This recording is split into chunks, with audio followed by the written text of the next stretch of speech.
from Sarasota Memorial and the Deb Kavanaugh Multimedia Studio, this is HealthCast, a healthy dose of information from experts you can trust. Hi, everybody. Welcome to HealthCast. I'm Allison Gottermeyer. Thank you so much for joining us today as we continue the mental health mini-series. Today, we're discussing managing mental health in the face of societal pressures and outside stressors. Our guest today is David Stone, who's the clinical supervisor of the behavioral health intervention team at Sarasota Memorial for the Cornell Behavioral Health Pavilion. David, thank you so much for joining us. Thank you for having me. So based on recent surveys and research, what are some of the most significant stressors currently impacting many people? So I would say there are about 7 of them. I would say there's political climate and social divisiveness. There is economic and financial stressors. We have violence, crime, and safety, which is a big stressor. We also have the environmental stressors with climate change and of course pollution, and we have the technology and social media stressors, health related stressors, and discrimination and social inequality. So we're going to dig into all of those a little bit throughout our conversation. How are you noticing that these stressors are impacting behavioral health patients? So we are seeing trends with people that are coming in, and a lot of times self-reporting. That I can give you an example. People that are coming in, a lot of times when it was in hurricane season, a lot of it was related. We had a lot of, as we know, loss to some of the environmental stressors. I can say, as far as working in the hospital, a lot of the stressors are coming from the chronic illnesses that are actually increasing within our society with middle-aged adults, whether it's heart disease or cancers, and definitely financial stressors, which is creating a major stress related issues with our patients. And what kind of behavioral health issues are those causing? I mean, everyone gets stressed, but when is it a behavioral health problem? So we have the different ways that people will react to it. Again, it'll depend on societal motivators as well as personal. People, a lot of times we see a high level of substance use. So what happens is people, and I'm not implying that everybody who is having a drink or two is actually having any kind of substance use issues. However, what happens is that increases. So when they come into the hospital, now we have people that are trying to get normal procedures. They don't come in for their alcohol use, but because of the increase in drinking, now they're put on withdrawal protocols. Substance use in general, whether it's IV drug use or any of the other drugs that are being used out there, we see have actually it's inflated. I can speak to opiate use disorders in this county. We've been tracking it since 2022. We can see that these have been on a rise every year. We get more and more. So how do you help people recognize that some of these outside stressors might be impacting their mental health? How can people cope with that in a healthy way? I would say the main key word is distraction. These stressors, we don't always have control over them.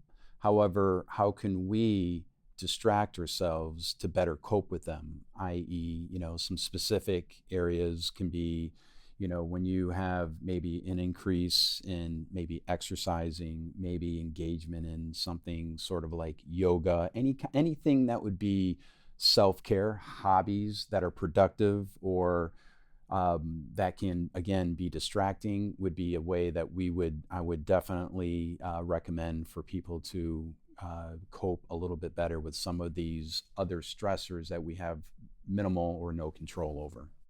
How are these stressors impacting important relationships in people's lives that also impact their mental health? Oh, it without a doubt, it adds strain. One thing I can say is we see a lot of times, especially with substance use, depending on the severity, it strains relationships to the point to where a lot of relationships are ended. And with that, I think there's a lot of self-destructive behaviors because of, well, now I've just did something that has ended this relationship, so I'm going to go ahead, and now that's done, I'm going to continue further into what I was doing and just not care, essentially. And that isolation it must make mental health issues worse, right? If you don't have Without a that doubt. support system. We are social creatures, and there are studies out there that show lack of social does actually increase depression, anxiety, and it even produces sometimes psychotic symptoms.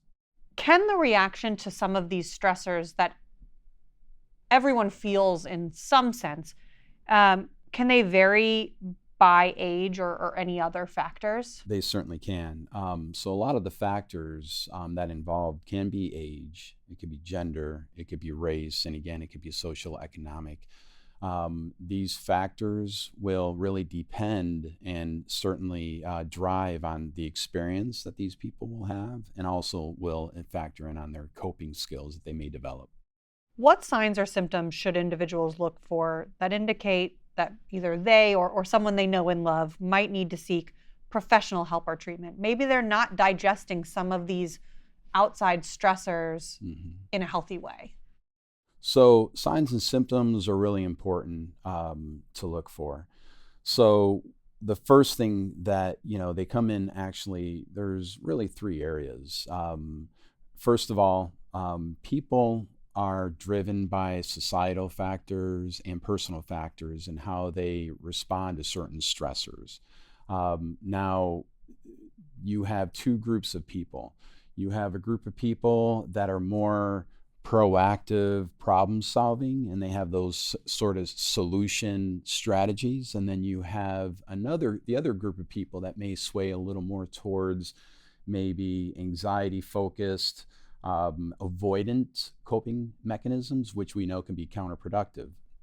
So with that being said, the signs and symptoms that I would say we would look at are in three parts. You have your physical, you have your emotional and psychological, and you have your behavioral. Your emotional and psychological is going to consist of more depression, anxiety, maybe lack of concentration or ability to concentrate, maybe hopelessness, depression. As far as physical symptoms, this is going to be more, you're going to have maybe GI issues, headaches, nausea, maybe fatigue, and of course behavioral. People will react, again, depending on those factors, societal or personal. Some people may isolate or withdraw. They may procrastinate. There may be changes in personality, perhaps, and maybe even more aggression, and or a drive towards getting into maybe using more substances or alcohol. When does it cross a line? When do you say seek attention immediately? So when that happens, you want to look at a couple of things. You want to look at essentially what I would say three areas. You have your symptom duration, your symptom intensity, and also you would have sort of what the person is doing. In other words, are they able to function? So if you're able to function, it should be manageable. Your daily functioning should consist of your work, right? Your relationships, if you're in school, your education. If you are not able to function and do those things, that would be one sign. If you're able to, well, then you're continuing, and you can probably work through this as long as you have good resiliency and good support systems. The symptom intensity would be, is this motivating you? During the stressor, are you able to get through these challenges and still complete your daily functioning? Or is it actually paralyzing or overwhelming for people? Obviously, that would be a time to maybe start seeking treatment. We'll talk about a time limit in a second. And then, of course, duration. Symptom duration is, if the stressor is still prevalent, it would be not abnormal to still have some of these symptoms that are happening, as long as they aren't debilitating or paralyzing. If these symptoms typically last a few weeks past that stressor is when you want to consider that maybe we need to go seek professional treatment. What does professional treatment look like? Well, professional treatment can be any mental health professional. That could be a psychologist, psychiatrist, licensed therapist, or a counselor. What are the biggest misconceptions, perhaps, that prevent people from seeking mental health treatment? There's kind of two categories that I could say for that. You can have systemic issues that can prevent somebody, or you can have, again, emotional or psychological reasons. As far as person's insight, if they have a lack of insight or if they have denial, maybe they have areas where they're not recognizing that something is going on with them, or they may be self-reliant. They don't believe that they need help. I can handle this myself. So those could be some personal reasons that can fall into the psychological or emotional reasons. And then the systemic, maybe lack of resources, maybe unaware of what resources are out there, maybe certain financial constraints or time can prevent people from seeking treatment. What are some of the resources at Sarasota Memorial? We've mentioned the Cornell Behavioral Health Pavilion, but can you talk about some of the local programs that can help people who are noticing that maybe they do need to seek some sort of treatment? Sure. So there are a few different outlets and connections. We have NAMI helplines. We have the SAMHSA, Substance Abuse and Mental Health Agency, that actually can put out different types of I would say treatments. And also we have your 988 suicide hotline, which is very important, 24/7, 365 days a week, or a year, excuse me. And 211 is a very important, 211 is a local sort of number. If you put in 211 in your area code, that will actually give us or give whoever is inquiring local resources. Can you talk a little bit about the behavioral health intervention team? Because that is unique. Can you talk a little bit about what you guys do? Yes. So the behavioral health intervention team actually comes from Yale. We brought it here to Sarasota Memorial about seven and a half years ago. This is an interdisciplinary team of therapists and nurses and a psychiatrist that actually proactively addresses any substance use or behavioral health issues that patients may be having that come into the hospital. And also we support staff, medical staff. A lot of times there could be patients that come in that may have behaviors that could be triggering staff, or maybe medical staff aren't really understanding. So we kind of sort of support, we educate, but we also work with them to keep the patient supported, safe, and have them complete their treatment with better treatment compliance. And doesn't that mental health help impact their outcomes physically with whatever? Oh, indeed. One of the great things that I like is when we do come to these rooms and we speak with a lot of these people, they didn't even know that we existed, and they're very grateful that we were here. And when we have traveling nurses, it's kind of nice to hear sometimes when we come in and we're working with one of their patients, we collaborate with the nurse. They had no idea what we were, never heard of us before, but thought it was just an exquisite program, that can offer great treatment for patients. So that's on the inpatient side. But when you were talking about some of the outpatient resources, if someone feels overwhelmed, they don't know where to start, they know that they or someone they love needs, where should they start looking? So the first thing I would say is, you can go to any online directory. We have a good amount of resources here in Sarasota. The 211 is a great hub for local resources. And also I would say you can start leveraging some of the local centers that can help, whether it can be, we have LightShare in our county, and also again, Cornell SMH has the Cornell Behavioral Health, which is a continuum of service that is inpatient and outpatient. I think that's important. I think a lot of people don't realize that there are outpatient services are. as well. Is there anything else you want to add?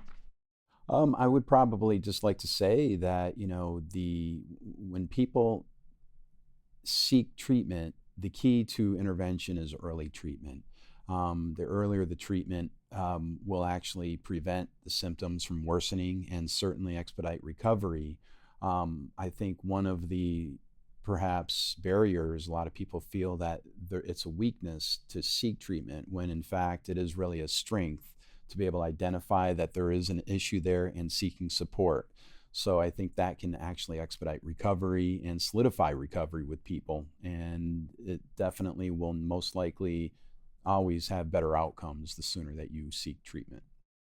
David Stone, thank you so much for being with us. My pleasure. Thank you for having me, Allison. If you liked this episode of HealthCasts, please like and comment and visit smh.com/podcast to listen to more experts like David talking about health issues which matter to you. As always, we encourage everyone in our community to visit smh.com to get the latest from Sarasota Memorial. Have a great day.